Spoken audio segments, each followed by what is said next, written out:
Thank you all for coming to the Alice Murray Distinguished Scholar Lecture. My name is Gaia Narciso, and I'm one of the two co-directors of the Center for Economics Policy and History, CEF in short. CEF is a joint collaboration between Trinity and Queen's University Belfast, and is funded by the Higher Education Authority under the North-South Research Program. And I would like to thank the Longroom Hub for hosting us today. So we are delighted to have our inaugural Alice Murray Distinguished Scholar Lecture. And this lecture is named after Dr. Alice Murray, who was an economic historian who studied the history of commercial and financial relations between England and Ireland. And she was the first woman to receive a doctorate in economics from the London School of Economics in 1903. We at CEF were very pleased to have today Professor Anne Carlos as the first speaker of our Alice Murray Distinguished Scholar Lecture. And Professor Carlos is a graduate from UCD, where she got her BA in Economics History and MA in Economics. And she got her PhD from the University of Western Ontario. She spent most of her stellar career at the University of Colorado Boulder. And among many places, she also visited Trinity a few years ago here at AAIS. Professor Carlos was the president-elect of the Economic History Association, which is one of the main professional bodies for economic historians. And she was president-elect in 2021 and 2022. She had served as chair of the Department of Economics, and she was the dean for social sciences at the University of Colorado Boulder. And she has been co-editor of the Journal of Economic History, the flagship journal for economic history. Professor Carlos has made path-breaking contributions to the economic history discipline, and in particular, she had made space for groups that were largely excluded from research as economic agents. And she has made two distinct contributions to the field of economic history. The first one is her work on the impact of trade on indigenous people in the Americas in the 18th and 19th centuries. And this research has blazed a trail for others to follow. Her work shows how native peoples in the Americas built their own institutions and trade networks that existed independently and predated the European presence. And it's great that we will hear more about this today. And the second main contribution that we would like to flag is her seminal work on the development of capital markets in London in the 18th century that has helped scholars understand how these early markets functioned and developed. And I would like, in particular, to point out that she was a pioneer. She's been a pioneer in focusing on the important activities of women in early financial markets. And this focus on the role of women has pushed the discipline to consider the importance of gender in the study of economic history. So it's a great pleasure to have you today, and we look forward to your lecture on native economies in North America. Thank you.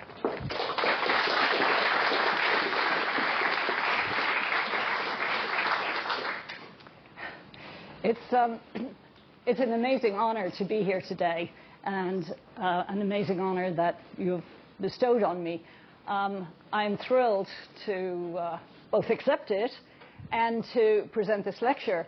I do think that, I followed in Alice Murray's footsteps, and she was the first woman to get a PhD at the LSE, and I was the first woman to receive a PhD in my department in 1980. So you can see how amazing Alice Murray was. As I mentioned, I have been deeply interested in the role of indigenous people in trading economies in North America. Most of my work to date has been on those nations and communities that traded with the Hudson's Bay Company. This is after 1680, so we're talking about when there has been contact. And I realize that there's this big hole in the way we think about indigenous people in North America, and that is we only think about them after Europeans come. So what I want to talk about today is the beginning of a new project,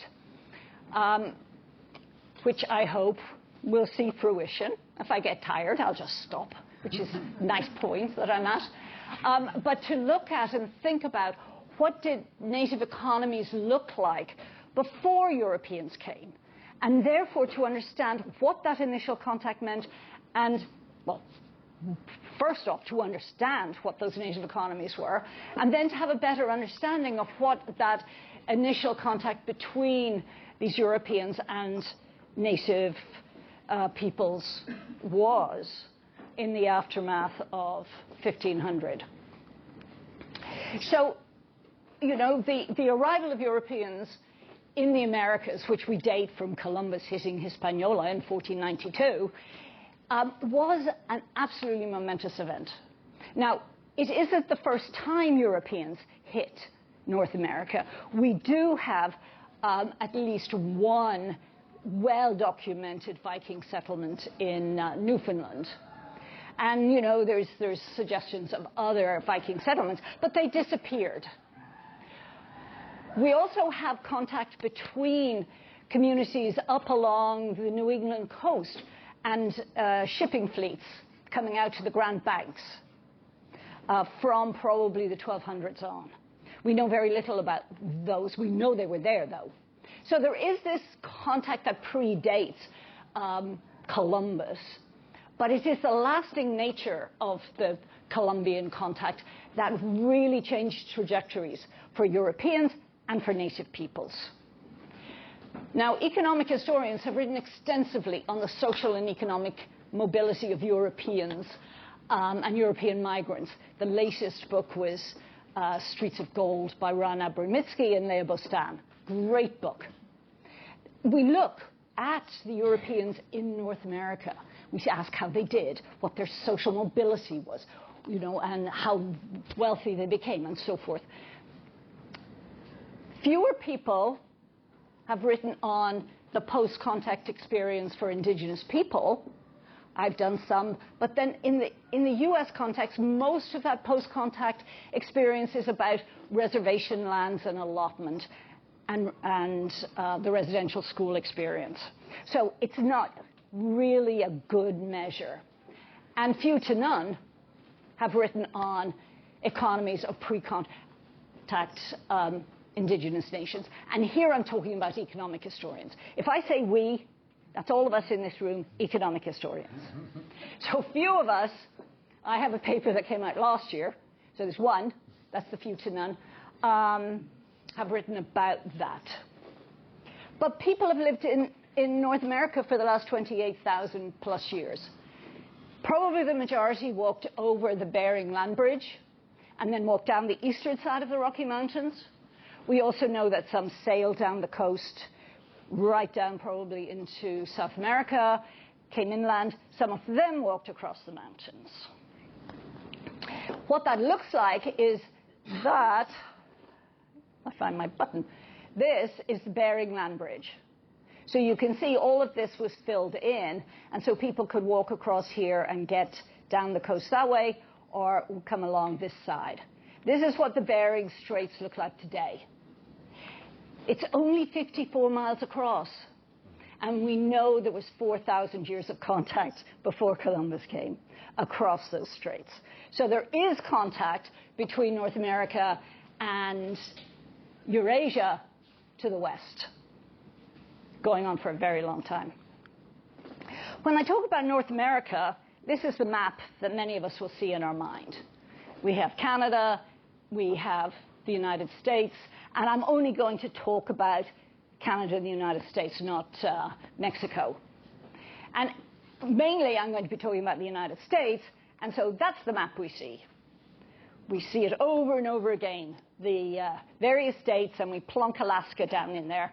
Alaska is actually bigger than Texas, California, and Montana combined, just so you get the effect of visuals on what you're seeing. But that's, you know, what we talk about when we talk about America. We see that one. We think about the states where we know people, you know, and we've gone to some of these places. This is the world I want to talk about. This is from the Ethnographic Atlas, and it's dated 1600. I think it's our best guess, or it's somebody's best guess, but it is a good guess in the sense that the Americas, North America, what is now the US and what is now Canada, was covered by indigenous nations.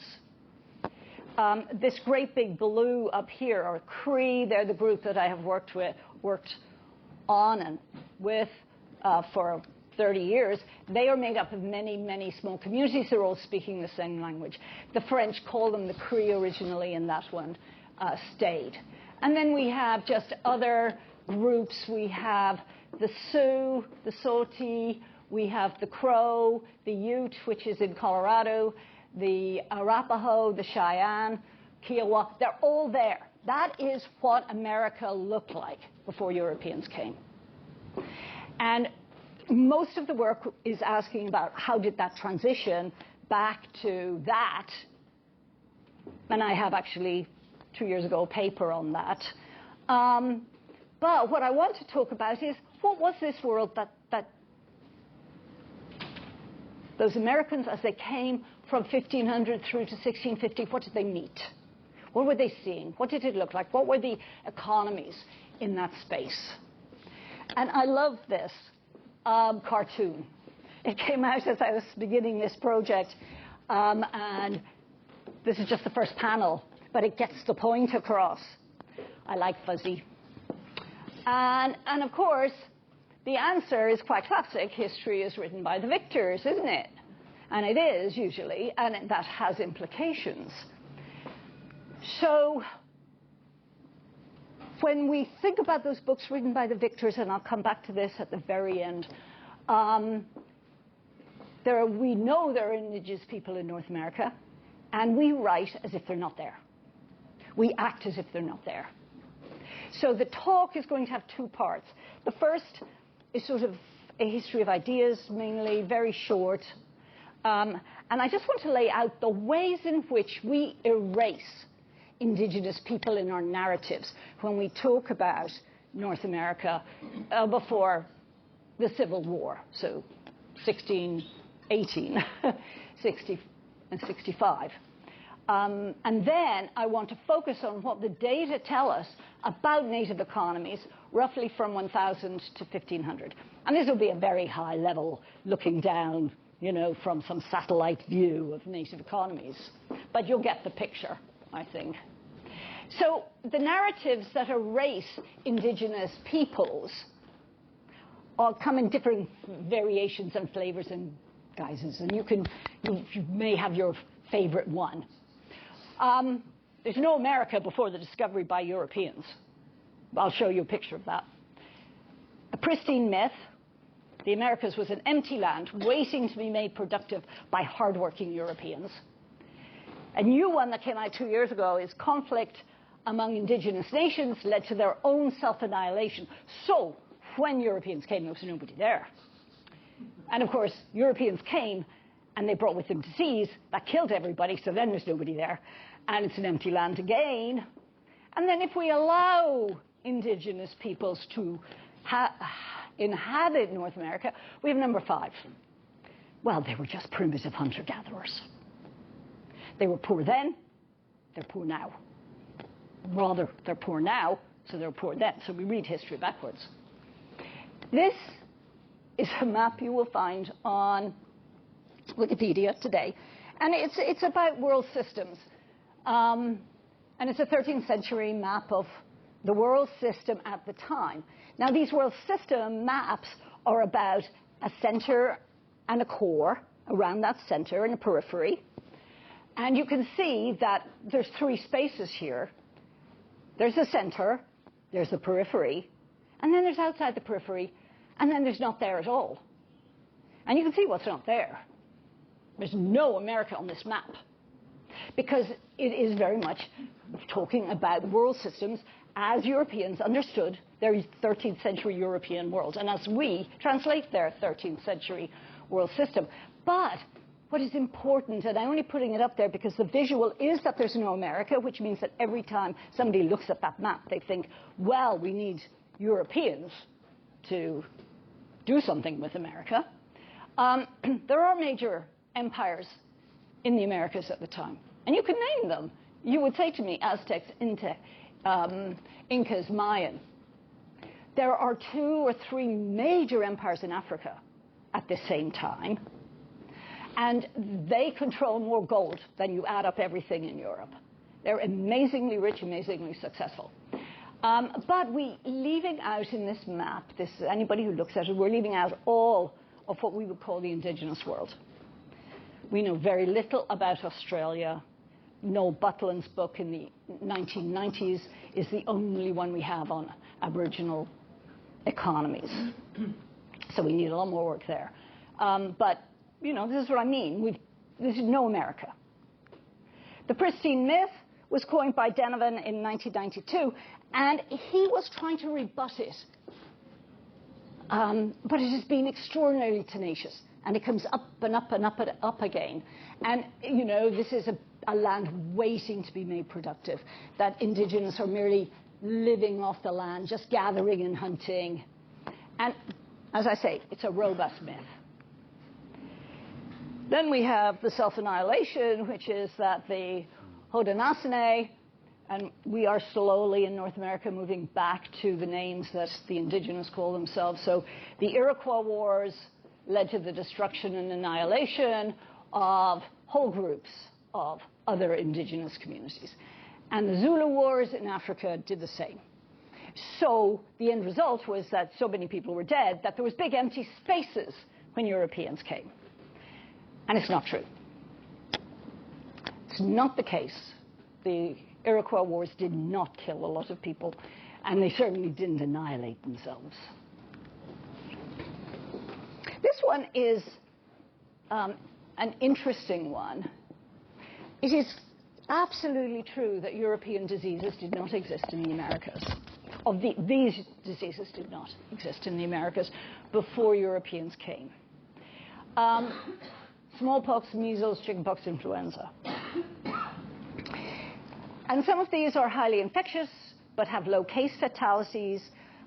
Smallpox is not highly infectious, and only one variant of it that only a very small percentage gets has a very high case fatality. But nonetheless, people died from smallpox, and maybe 20% of those who caught it died, which is they're not good numbers. But most argue for a 90% mortality rate. Now, this is extraordinarily political because it has to do with numbers of indigenous in the Americas before and after contact. So disease plays into that political discussion. But the Americas were protected by travel time for about 2 centuries. If people got on that ship in England with smallpox, somebody had smallpox, they'd all have it before they got to the Americas, and the ship would arrive empty, or not, as the case may be. But distance protects, which is, of course, why the CDC is worried about all those flights coming across, you know, carrying people and disease. So the disease one is also extraordinarily robust. And you can think about Jared Diamond's Guns, Germs, and Steel. It'll come up, anytime anybody talks about indigenous, they talk about disease, and they talk about them all dying. I did work with my long-term co-author, Frank Lewis. We did a paper on smallpox mortality in Manitoba, in the big smallpox epidemic, really the first big epidemic, which is 1775 at the outbreak of the Revolution. We get 20% mortality. Long way from 90. It's high, but it's a long way from 90. It's also the case that the disease was stopped right at the point we were measuring Cumberland House, because the Hudson's Bay Company came in and provided inoculation variolation to anybody who wanted it, indigenous and fur traders. And they took it. And the disease stops there. And the last one is, of course, that they're primitive and just mere hunter-gatherers. It's a very one-dimensional and static caricature of a whole country, of all of those nations I showed you. And it comes up again in different ways. So there's a working paper, an NBR working paper by Galore et al., 2022. And the first page, they write about this transition from hunter-gathering as the lowest rung of the developmental ladder into agriculture. And this is going to be part of the transformative process that leads to social stratification in arts and science and technology and civilization. Meaning mere hunter-gatherers cannot be civilized. Others have argued, and this is coming out of actually work by Calvin Martin about 20 years ago, a book called Keepers of the Game. He wanted to argue that indigenous people were different to Europeans, that they weren't homo economicus. They didn't have trade, they didn't have markets, they all lived in happy coexistence one with the other. Now, trade and markets doesn't mean you can't live happily one with the other. Let's be clear. But that gets pulled up, and in an otherwise fantastic book by Desart and Van Zanden, they say there are no markets, no trade, no money, no exchange, which is wrong. So basically, this primitiveness is saying that indigenous are basically not us. And the last one of these is indigenous communities are poor now, so they had to be poor then. And this is from the American Community Survey data, two rounds of this survey from 2006 to 10, and then 14 to 18. We don't have the new survey in yet. This is real per capita income. The blue lines and the yellow lines are median for the black population and the white population. The circles are the median income for reservations. So all the reservations in the United States are on this map. This is the current income situation. The size of the circles tells you the population size of the reservation, the reserve land, and this is the Navajo Nation here. You can see they're down in that bottom corner. They're poor. There is no question. The fact that they're poor today has more to do with policies in the last 200 years than it has to do with how they were before 1500. But again, we read history backwards. We're very good at reading history backwards. And again, Frank and I had done work on Cree standards of living in 1740, and what we show is that the standard of living based over a basket of food, clothing, housing, and luxuries, which is alcohol and tobacco, they are as well off as London wage workers, who themselves are most highly paid in Europe at the time. If you allow more weight to the luxury basket, the English group is higher, meaning they drink and smoke more. If you give more weight to food, indigenous communities do much better because they're eating very high quality protein. So you can see there's all these arguments out there, and I wanted to put them up here and put them front and center so that when you hear them the next time, you'll know they're not right. So what I want to talk about is the meat of the issue, which is to ask, how will we see the world if we're not constrained by these preconceived notions about indigenous nations or stages of growth or primitive hunter-gatherer structures? And how do we know what indigenous nations look like? Most of our understanding of the past comes from written records. We use written records all the time. And we privilege written records. And a colleague of mine whom I esteem greatly said, well, they had no writing, they can't be civilized. And I said, that's not right. Indigenous nations before 1500 left no written records in North America. But the lack of a written record doesn't mean the lack of a record. We have other sources of data. So we've got evidentiary material that's coming out of indigenous oral histories and folklore, documentary descriptions from early colonial records, and I'll show you some of those, and archaeological and bioarchaeological artifacts. I'm going to talk about, or use evidence from 2 and 3 here, because indigenous oral histories belong to indigenous nations, and they are their own histories to tell.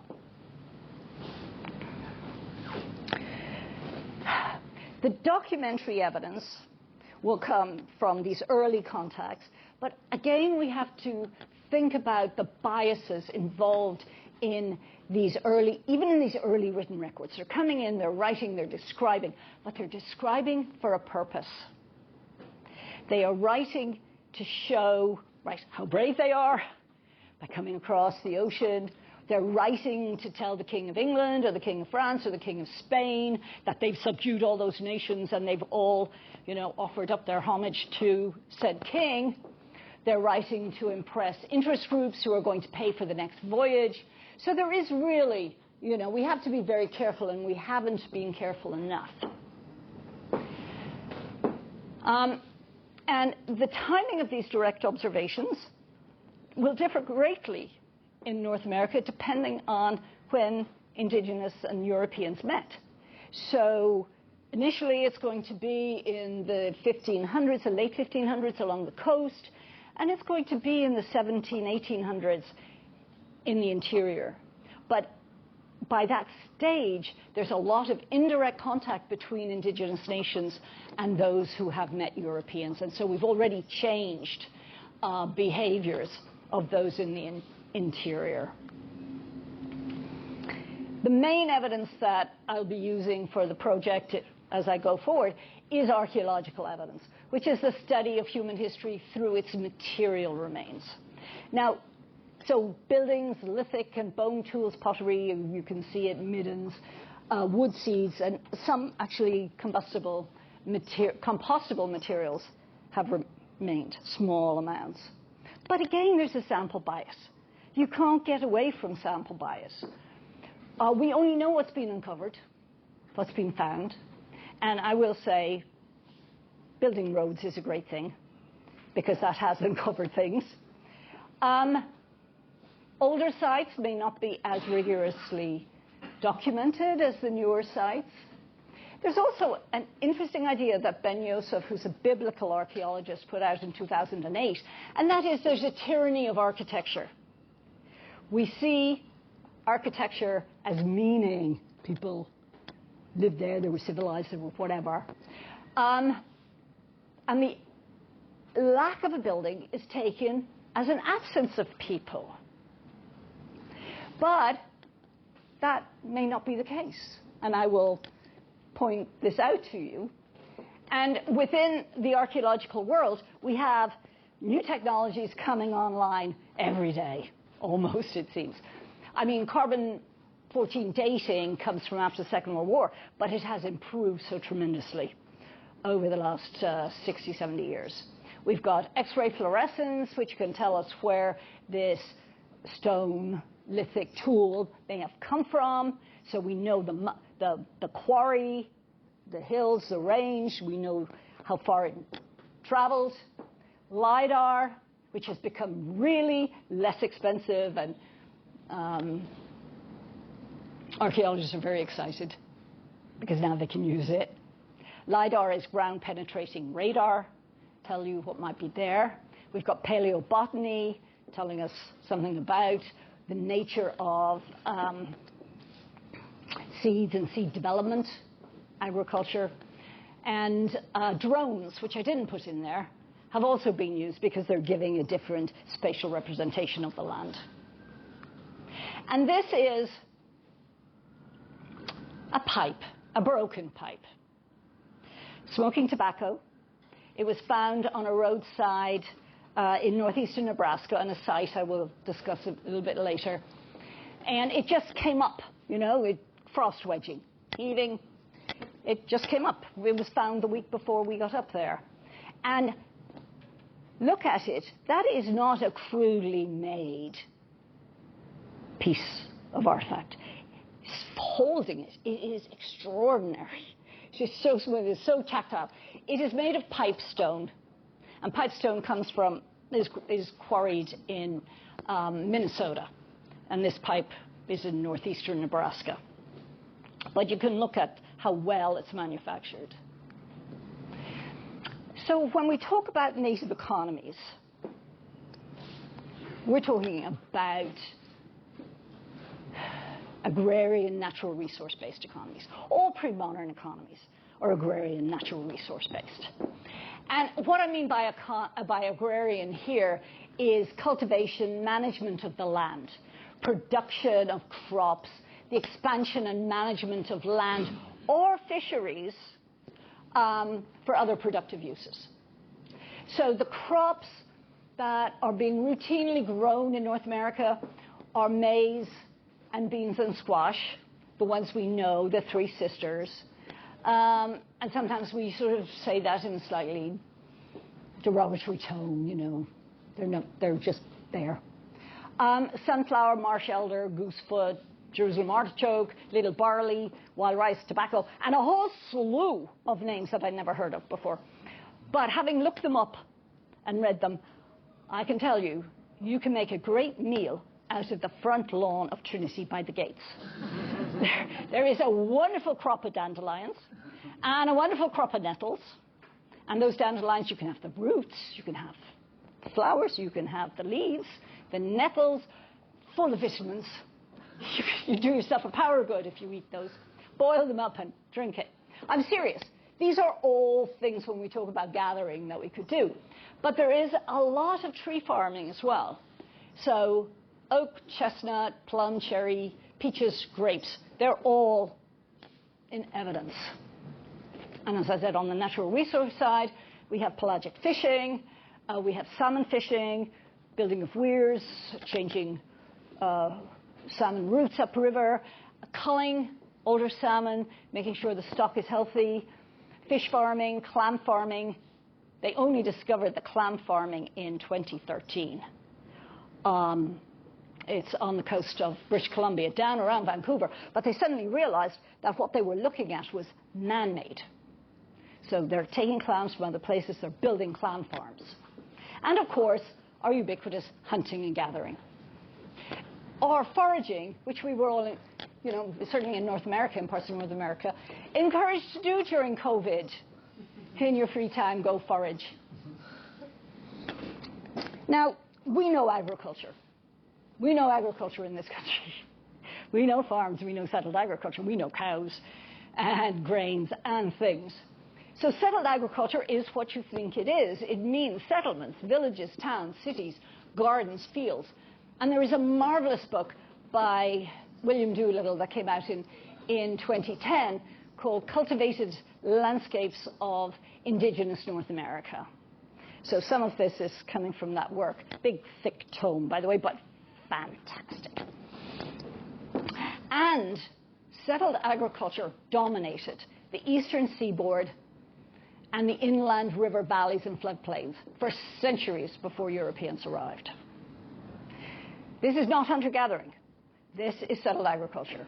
And in fact, Denevan, in trying to get rid of this pristine, myth, is talking about the North American landscape of the 16th century as a humanized landscape almost everywhere.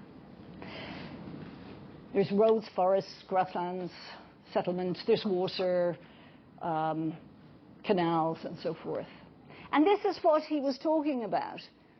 This is an etching made of a sketch by a man named John White.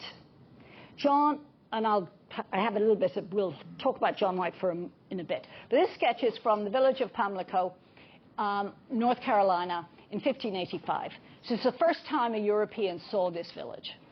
And John White draws it, and I've seen the pencil and paper sketch. So Debray etched it, colored it, and put it in a book of etchings, of visuals of North America that was published in Europe in 1619. So this is the first image, one of the first images that Europeans would get of North America. And what do they see? They see a farm, a village, farms, fields. We've got the charnel house, actually, the kings and princes is added, because there is a charnel house, but it's for everybody. But we've got fields of tobacco, we've got fields of ripe maize, and newly planted maize fields. We're doing two crops in a season here, garden of pumpkins, and water supply. And, it's very tidy. And it probably was very tidy. But imagine, looking at that and thinking, oh, I can go there. This is what I can have if I go there. He also, though, and this is what the original sketch looks like, this is a sketch of a fortified town, same time, same journey. It's on the Outer Banks of North Carolina. And it's a fortified town on the Outer Banks. And I'm not quite sure what it is they're fortifying against, being out there on the Cape Hatteras, by the Cape Hatteras Lighthouse on the Outer Banks. But this is also another town. This one I did not find. I did not see reference to it being in the Debray book. John White, I want to say something about him. John White was an artist and a map maker. His drawings were very influential. And he came out on this voyage where he made these drawings with Sir Gilbert. And Sir Gilbert had been sent by Walter Raleigh to investigate the coast of the Carolinas. He goes back, they have the drawings and so forth, and then John White is sent as the governor to the colony at Roanoke Island. So they all come out to Roanoke, and first attempt at English colonization in 1857, they discover there isn't enough food. Now we know there's food, right, close by. The lack of provisions means that John decides to go back to England to get provisions. He leaves his wife and his newborn child, because she was pregnant on the way out, and goes to England and then gets caught in the Spanish Armada. And he doesn't come back until 1590, and there's nobody there. They're all gone. This is the famous Roanoke colony that just disappears. But Succotan, in 50 years later, is attacked by Virginia Company workers. The Virginia Company comes out to open the land and to grow tobacco. They're driven off, the land is taken, and eventually transferred to the province of the Carolinas in 1665. Now, I told you what they were growing. They're growing maize, they're growing beans, they're growing pumpkins, they're growing tobacco. And what is interesting is that maize is a very complicated crop. Wheat, oats, rye, barley, you grow them, you grind them, you do something, you make porridge, you eat it.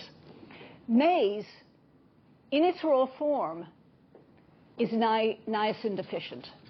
The grains will not release niacin in their raw form. And actually, the early colonists didn't know this. They pushed off the Indians, and they died.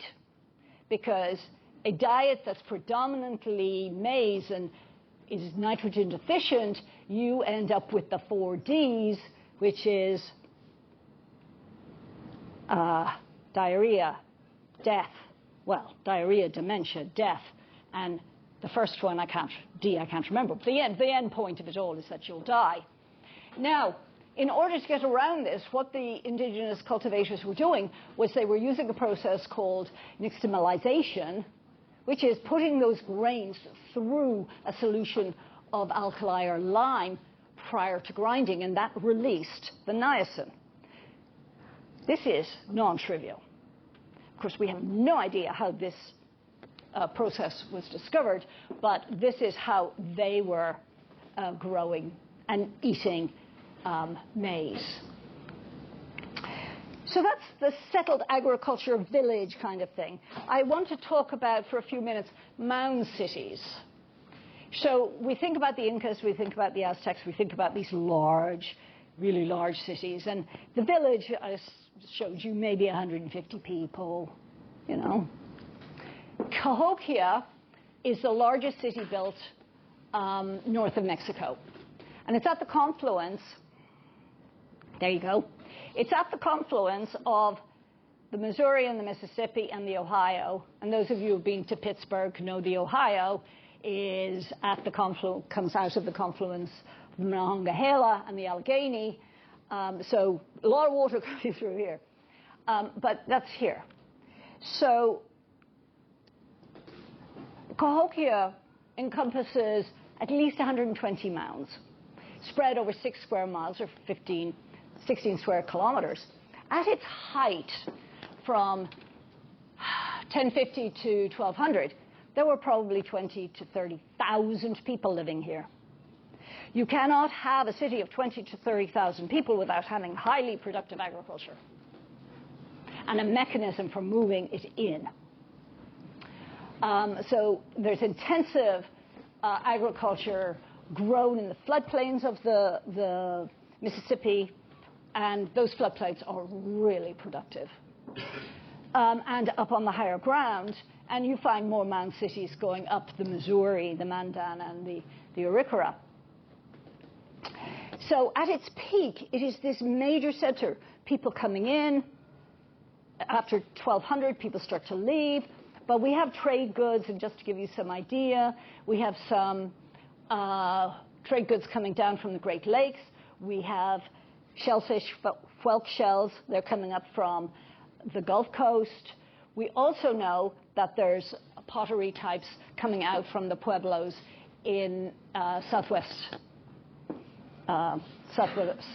United States. And this is what it looks like. On the left, you have what it looks like today.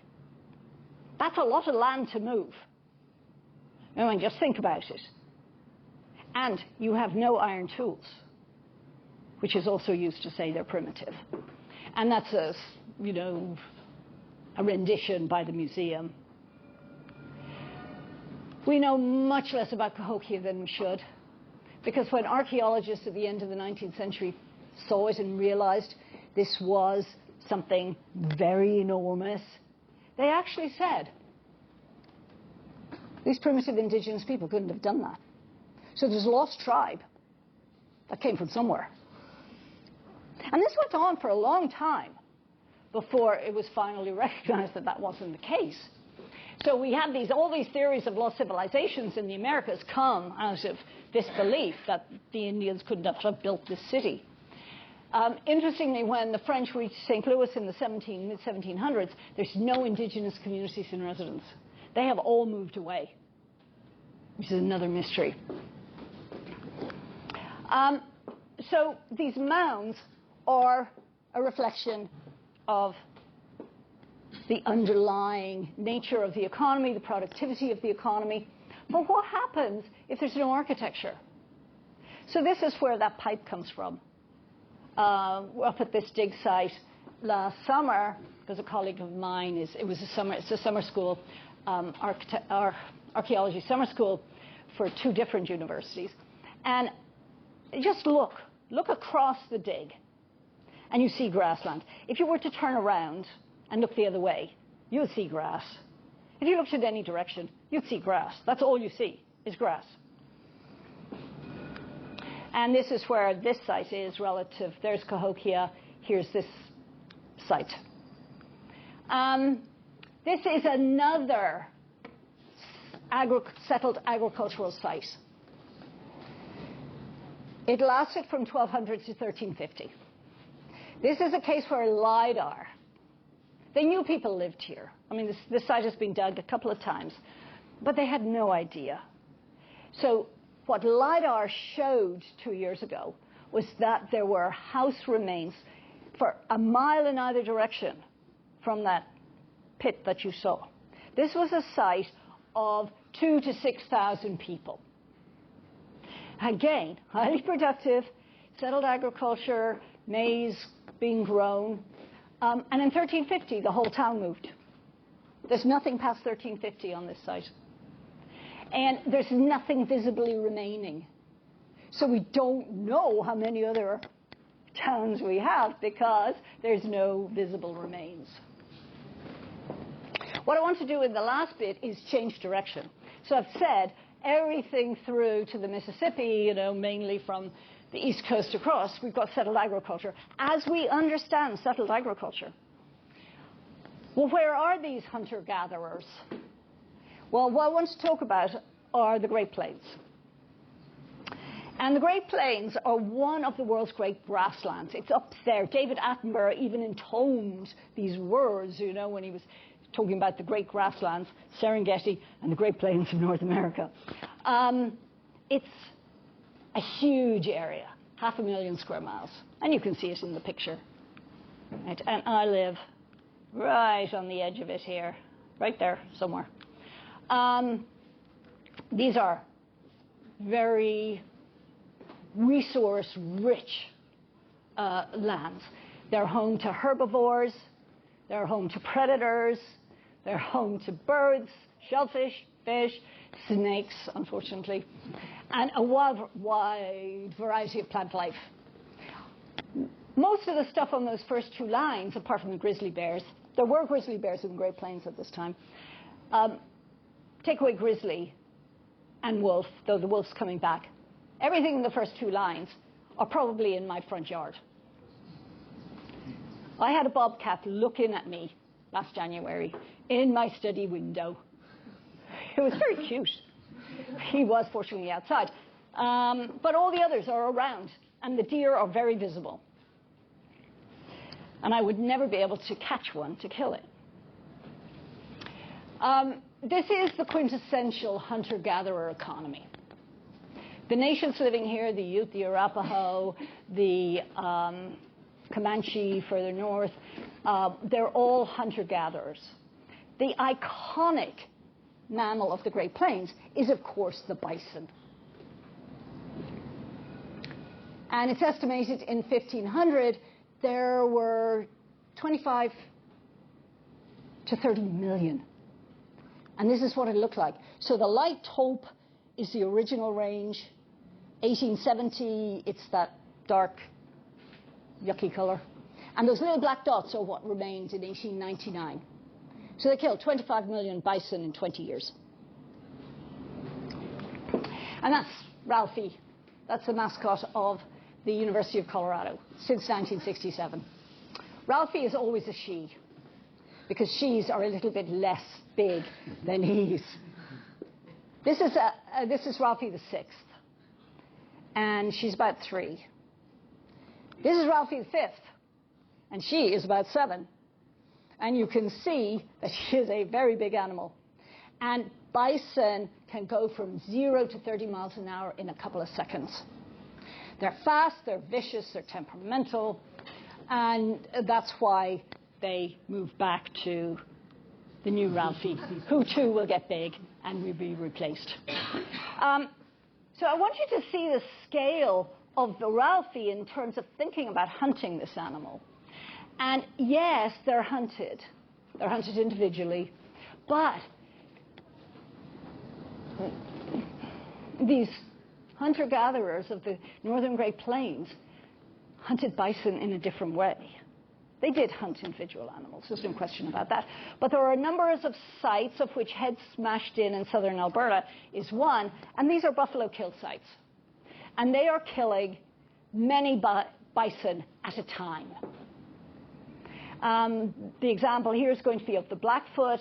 The green, darker green, is the original Blackfoot range. The yellow are reserve lands now in the United States. They're living off the land, but they are also doing what I call meat packing, swift meat packing plans pre-contact. They're producing pemmican. Pemmican is dried bison meat, that's jerky, but they're mixing it with bone marrow and grease and berries. And then you get something that's highly nutritious, very light to carry, and got a very long shelf life. So pemmican has about 3,500 calories per pound. And for an indigenous person living in deep winter, where I was done my work to date, up off Hudson Bay, sub-Arctic Canada, you need 3,500 calories a day. This site is 4,000 years old, used intensively for 2,000. And there's no doubt it started perhaps accidentally, started for home production, but it ended up being an assembly line plant where bison came in at one end and pemmican left in sacks at the other end, sausages. And it's being sold. It's being traded to those maize-growing communities which don't have very many large animals, deer, left around them, because the deer are smart enough to get out of the way. and bringing back corn, pottery, and funnily enough, ceramic funerary items. So how did this work? You had to find the bison, and they are actually relatively difficult to see in undulating ground. You had to drive them to the kill site, get them over the cliff. You needed at least 100 bison in the run. Otherwise, they could stop on a dime. You needed the 100 behind them to push the first ones over and keep everybody moving. And once they're killed, they have to be field dressed quickly, heads removed, coats removed, insides taken out, bones broken, all of those things. And finally, the dried meat pounded and the grease assembled. You know, think about doing it to a chicken in your kitchen. You make bone stock.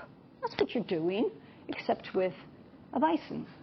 And this is what, you know, the kill site, sort of schematic of the kill site looks like. You have to make them go there. So there are people herding the bison. And this is what it looks like in reality out over the Oldman River in Alberta. And this is along the side to make sure you can see that they are going to fall. The path there is to the visitor center. And this is what the dig looks like. The Royal Alberta Museum has had a dig here for 10, 15 years, doing amazing work. And you can see here the depth. And this is the bone. Every year, year after year, 2,000 years of bones. But the big is not drying bison meat, it's getting the grease. It's getting the bone grease. And to get the bone grease, you have to boil the bones. And then you have to break the bones, and then you have to scoop the bone marrow and grease off the top. But you need a pot big enough. And they didn't have pots.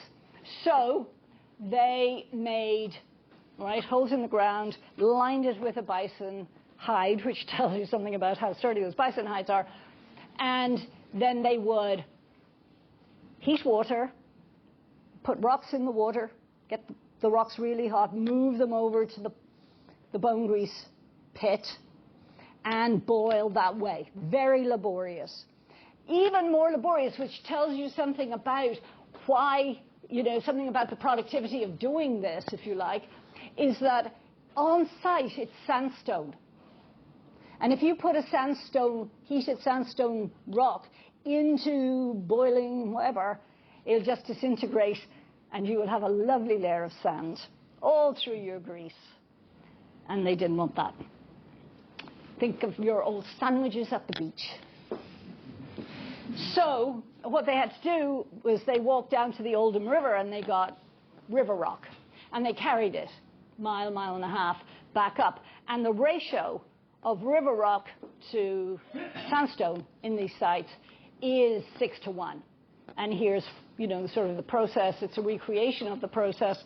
And this woman here, it's in Jack Brink's book. He has this wonderful story.